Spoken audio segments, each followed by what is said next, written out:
Welcome back to Buy or Die. At least 17 key leaders and senior engineers have left Blue Origin this summer, with many moving on in the weeks after Bezos' spaceflight.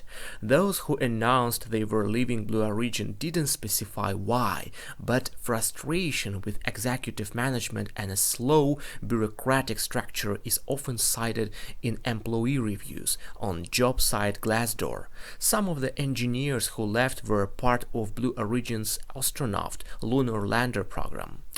As we know, Bezos' company lost its bid for a valuable NASA development contract in April when SpaceX was announced as the sole awardee under the space agency's Human Landing System program, winning a $2.9 billion contract. This escalation of NASA lander fight is bad for Blue Origin. This massive leaving of workers is also very bad because, it will be reflected on the image of this company. From the very beginning, Bezos' company looks aggressive. They criticize Virgin Galactic test flight. They conflict with Musk and NASA. These employees of this company, they make complaints about conditions of work and so on. I mean, workers of Blue Origin and Amazon, right? So you could feel this tension in the air even during their test flight. It was boring, tasteless, gray, with no joy, like a pragmatic approach. And although everything was good, right?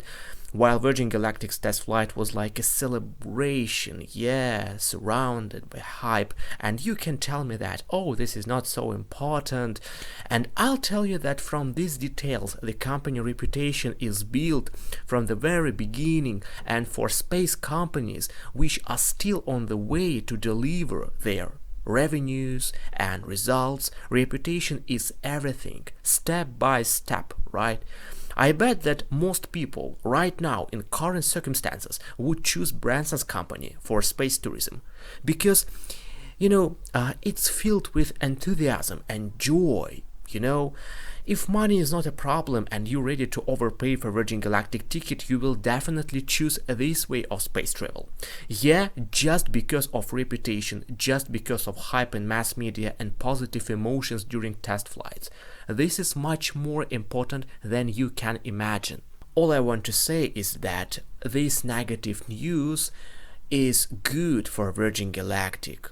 Good for reputation, good in this, competition between these space companies. So we still watching SPCE stock, still waiting for revival, only long term in this case, and with hard belief in the company. Write your SPCE predictions in comments, subscribe to Buy or Die, and let's make money on perspective stocks together. See you tomorrow and bye.